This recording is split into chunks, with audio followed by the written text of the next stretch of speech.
Contemplation Corner presents Approaching the New Year with Optimism.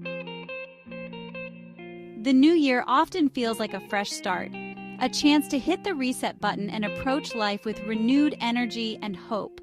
But let's be honest, sometimes that feeling of optimism can be fleeting. Life throws curveballs, doubt creeps in, and it's easy to fall back into old patterns. So, how do we cultivate a sense of optimism that lasts? How do we face the unknown with open hearts and courageous spirits? Over the next few minutes, we're going to explore 5 practices that can help us do just that. As we move through these ideas, let the gentle hum of the music ground you and allow the images on your screen to spark a sense of possibility within you. This isn't about toxic positivity or denying the very real challenges we face. It's about acknowledging the complexities of life while choosing to focus on the glimmers of hope, the moments of grace, and the strength that resides within each of us. Gratitude. It's a word that gets tossed around a lot, often feeling like another item on our to-do list. But true gratitude, the kind that shifts something inside of us, is less about keeping track and more about cultivating a deep appreciation for the good in our lives. Think about it this way. Our brains are wired to focus on the negative. It's a survival mechanism, keeping us alert to potential threats. But this negativity bias can also keep us stuck in a cycle of fear, anxiety, and dissatisfaction. Gratitude disrupts that cycle. When we intentionally focus on what we're grateful for, we're essentially retraining our brains to see the good. It's like shining a light on the small wonders that often go unnoticed. The warmth of the sun on our skin, a heartfelt conversation with a friend, the simple act of taking a deep breath. This isn't about ignoring the hard things. It's about acknowledging them while also making space for appreciation. Maybe you're grateful for the lessons learned during a difficult time or the resilience you discovered within yourself. Start small. Maybe it's jotting down 3 things you're grateful for each day, or simply pausing to appreciate a beautiful sunset. As you weave gratitude into your daily life, you might be surprised by how it gently shifts your perspective, allowing more optimism to take root. The new year often brings a flurry of ambitious goals. We tell ourselves this is the year we'll write that book, run that marathon, or finally get our finances in order. While ambition is admirable, setting unrealistic goals can actually set us up for disappointment and self-criticism. Instead of overwhelming ourselves with grand pronouncements, what if we approached goal setting with a sense of gentleness and self-compassion? What if we focused on progress, not perfection?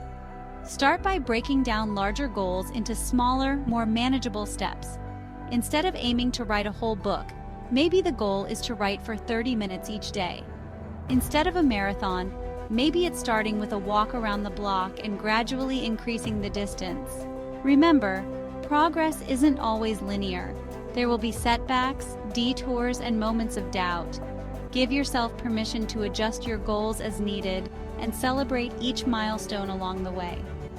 When we approach goal setting with a sense of realism and self-compassion, we create a foundation for sustainable growth and a deeper sense of self-efficacy. And that, my friends, is a recipe for lasting optimism. Chapter 3. Connect with loved ones. We are wired for connection. It's in our DNA. We are social creatures who thrive in the presence of others, drawing strength and resilience from the web of relationships that surround us. In the busyness of life, it's easy to let these connections slip. We get caught up in our own to-do lists and forget to nurture the relationships that truly matter. But here's the thing, making time for connection isn't a luxury. It's an investment in our well-being. Think about the people who light you up, who make you laugh a little louder and feel a little lighter. Reach out to them. Schedule that coffee date, make that phone call, or simply send a heartfelt text message.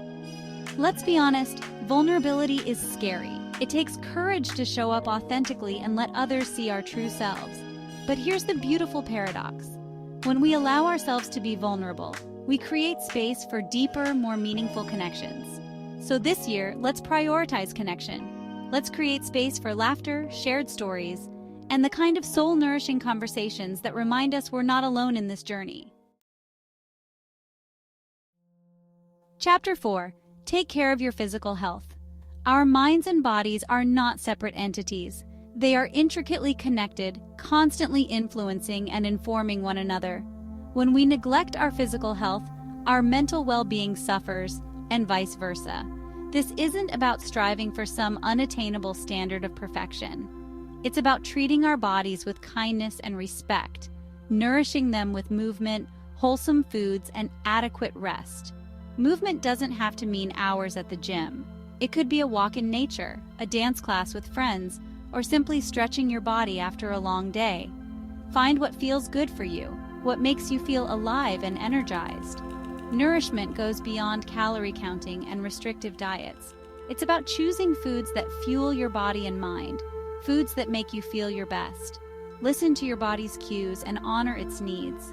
And let's not underestimate the power of rest. In a culture that glorifies busyness, rest is often seen as a luxury or even a sign of weakness. But rest is essential for our physical and mental well-being. It's an opportunity for our bodies and minds to recharge and rejuvenate.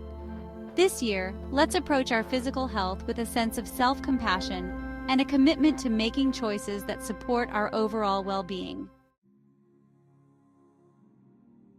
Chapter 5. Reflect and learn from the past year. As we stand on the precipice of a new year, it's natural to reflect on the year that has passed. We might feel a mix of emotions, gratitude for the good times, sadness for the losses, and perhaps even a sense of relief that another year is behind us. Reflection isn't about dwelling on the past or getting stuck in regrets. It's about approaching our experiences with curiosity and a willingness to learn and grow. What went well this past year? What brought you joy? What challenges did you face, and what did you learn from them? What are you ready to let go of as you move forward? Journaling can be a powerful tool for reflection. There's something about putting pen to paper that allows our thoughts and feelings to flow more freely. Create a space where you can be honest with yourself, where you can process your experiences without judgment. Remember, every experience, both positive and negative, offers an opportunity for growth. When we approach our past with a spirit of curiosity and a willingness to learn, we transform our experiences into valuable life lessons. And those lessons, my friends, become the stepping stones that guide us towards a more fulfilling and optimistic future. Outro: embracing the new year with optimism. As we close, let the music wash over you one last time, carrying with it the seeds of hope and possibility. We've explored 5 practices that can help us approach the new year with optimism. Practicing gratitude, setting realistic goals, connecting with loved ones, taking care of our physical health, and reflecting on the past year. These practices aren't magic solutions, but they are tools that can help us navigate the inevitable ups and downs of life with greater resilience, purpose, and joy. If these ideas resonated with you, please hit the like button and subscribe to my channel for more content like this. And as you go about your day, consider, which of these practices might you choose to focus on? How can you weave them into your life in a way that feels authentic and meaningful? Remember, even small steps can lead to big changes.